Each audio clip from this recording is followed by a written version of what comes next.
안녕하십니까. 벌써 일주일이 지났습니다.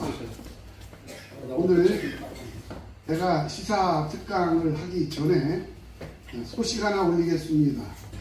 대장년 TV의 쇼츠로 우리 이장호 감독이 출연을 했는데 거기 한번 보십시오. 놀라운 것입니다. 벌써 우리 대장년 TV 이름으로 들어간 조회자 수가 3만 명입니다. 그리고 거기 있는 등록 수는 아주 파격적으로 또 많아졌어요.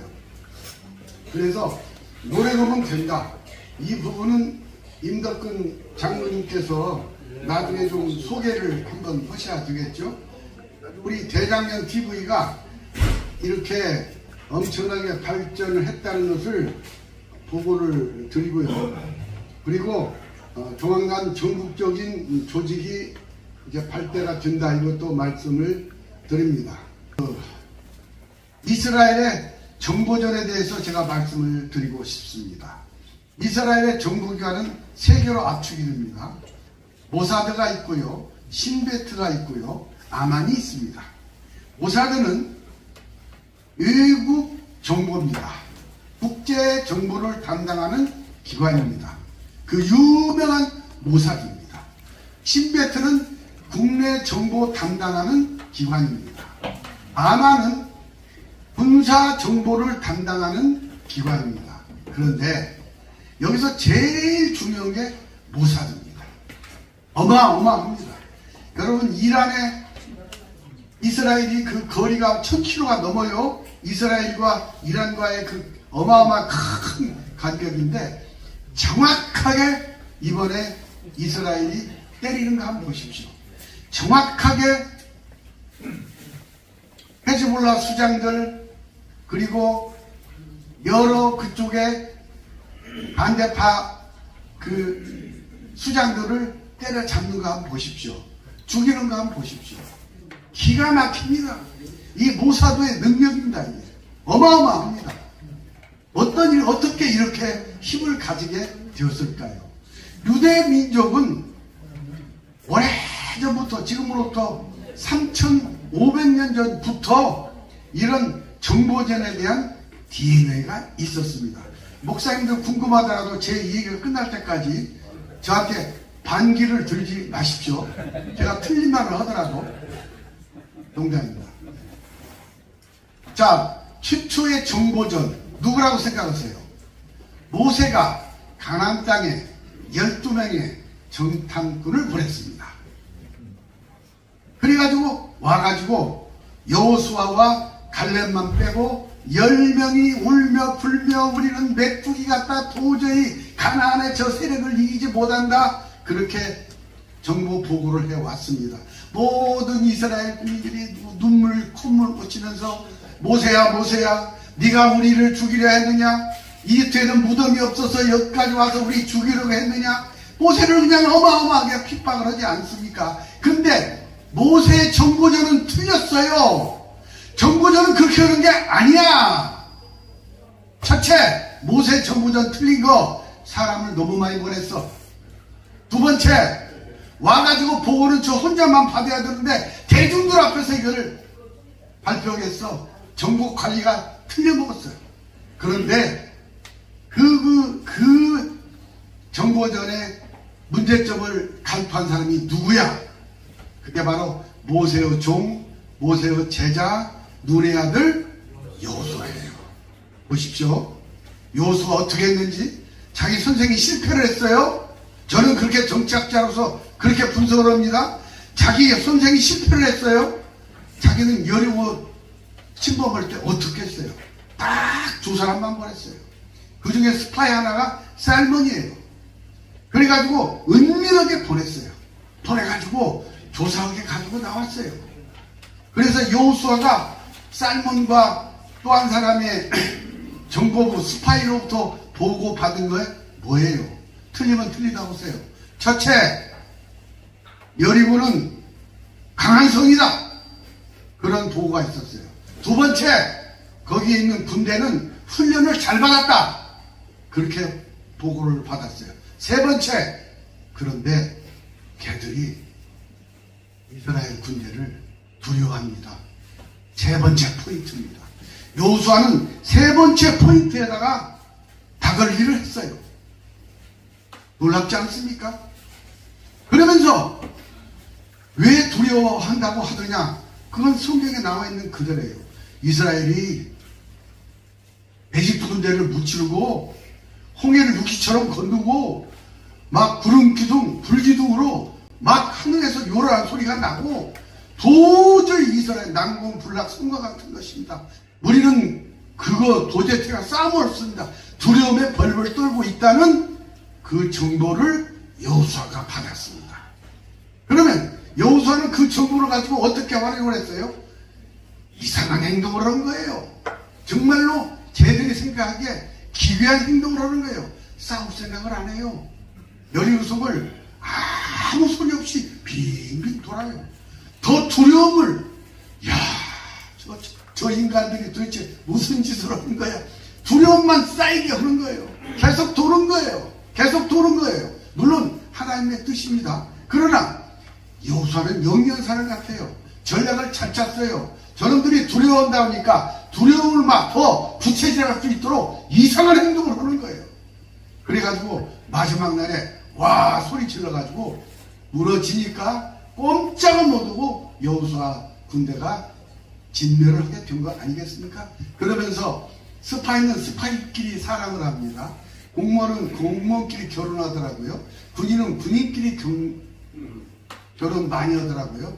살문이 라합 기생하고 결국 결혼을 했지 않습니까? 맞아요? 틀려요?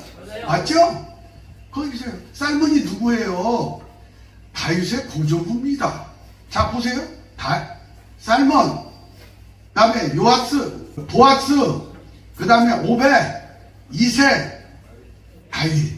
맞아? 틀려요? 맞죠? 이 말은 평신도 공부 잘한 거죠? 그래서 스파이는 스파이끼리 서로 사랑한 거야. 그래서 라합과 살몬이 하나님의 은혜로 결혼을 해서 그래서 거기서 보아스를 한 거예요. 네? 이렇게 스토리가 되는 겁니다. 이 정보전의 DNA가 벌써 3500년 전에 여호수아로부터 공부가 되고 연구가 되고 유전이 돼서 오늘날 모사드, 신베트, 아만이 되었다. 그래서 그렇게 많은 엄청난 아랍인이 3억 명이 주변을 포위하고 있지만 이스라엘 까딱없이 헤즈볼라 일망타진하고 지금 이란이 뭐라고 해요? 체면 때문에 우리는 그 정도로는 별로 타격이 없다. 그런데 천만의 말씀 지금 의실에 가면 박살이 났어요. 이란은 이스라엘에 의해서 무기고 완전히 80% 이상이 다 망가졌고 포탄 60%가 70%가 포탄 저장소가 망가져 버렸고 엉망이 되어버렸습니다. 여러분 이게 이스라엘의 정보전이고 이것은 자기 조상 여호수아로부터 받은 것이다.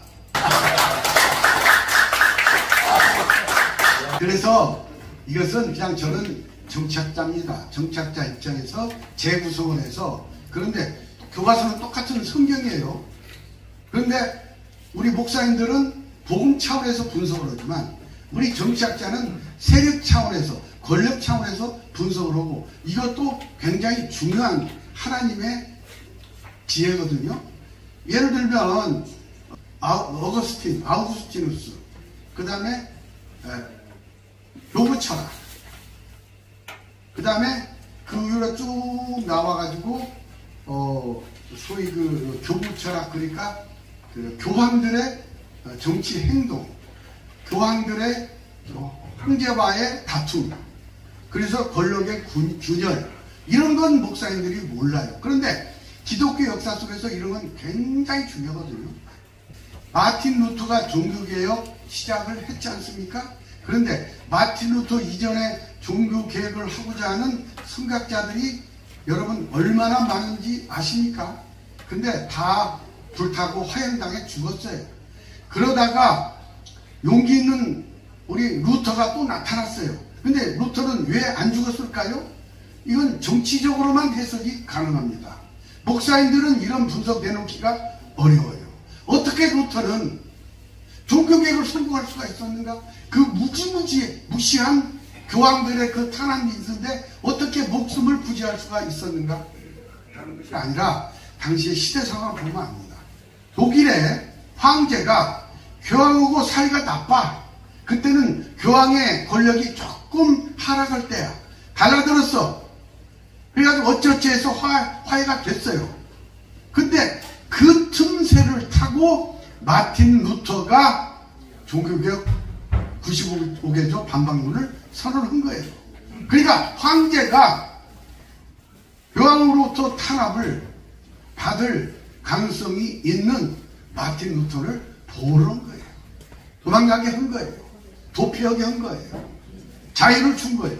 마침 그때 인쇄술이 막 발달해가지고 인쇄해가지고 95개조 반박문 같은 거 그런 걸 딱 뿌리고 그러니까 이미 그 하나의 대세가 돼가지고 교황도 어찌할 수 없었던 그런 것입니다. 이게 바로 루터의 종교개혁의 성공 요인이 되는 것입니다. 그래서 결론, 우리는 세월이 아무리 가도 우리가 무슨 일을 하더라도 우리는 예수 그리스도로부터 그분의 피로 인해서 우리의 죄를 씻겨진 상태 속에서 남은 삶을 살아가야 할 성도다. 우리는 성도다. 그래서 어떤 목사님이 저는 정말 은혜 받았어요. 이 대목의 설교를 들을 때 예수 그리스도께서 제자들의 발을 씻깁니다. 그러니까 베드로가 사양하지 않습니까? 어떻게 제가 주님께서 내 발을 씻을 수 있도록 허락하셨습니다. 나는 못 옵니다. 그러니까 주께서 하시는 말씀이 그러면 너와 내가 상관이 없다. 그러니까 다음 말이 뭡니까? 주님, 그렇다면 내 발뿐이 아니라 내 온몸도 씻겨주십시오. 그렇게 말씀하시잖아요. 여기에 어떤 해석이 있냐면 이야, 이건 놀라운 해석을 갖다 붙이더라고요. 온몸이 깨끗했다. 그 얘기는 너는 구원을 받았다. 근데 발에 좀 더러움이 있어. 이건 세상 살다가 조금 거짓말하고 마누라한테 거짓말하고 또 뭐 여러가지 친구가 돈 꿔달라고 나 돈 없다고 하고 그런 뭐 여러가지 거짓말 이런 거 잔잔한 죄 이런 것이 발 씻는 거야. 그런 말 내가 너 씻어줄래. 너는 이미 구원 받았어. 조중현 목사님 또 어떻게 해석할지 모르고 또 꾸중할지 모르시는데 잠깐 제 말이 아니라 나 그런 설교를 들었다니까요. 그래서 굉장히 은혜를 받았다니까요. 야, 난 구원 받았는데 내가 인생 살아가면서 잔잔한 죄 그것 때문에 예수께서 내 발 씻어 주셨구나. 할렐루야. 갑자기는 죄 조금 짓고 이제 하나님께 헌신 봉사해야지 이런 생각이 들더라고요. 뭐 생각은 다 각자니까. 그래서 우리는 성도로서 장로로서 목사로서 우리는 하나님께 충성을 다해야 되겠다. 그러기 위해서는 세상을 이겨야 되겠다. 그러기 위해서는 세상보다 더 세상의 지식과 총력을 가져야 되겠다. 이런 생각도 한번 드는 거예요. 여러분이 동의하든 말든 제가 이스라엘의 모사드와 신베토와 하만을 공부하면서 얻었던 저의 결론이었습니다. 감사합니다.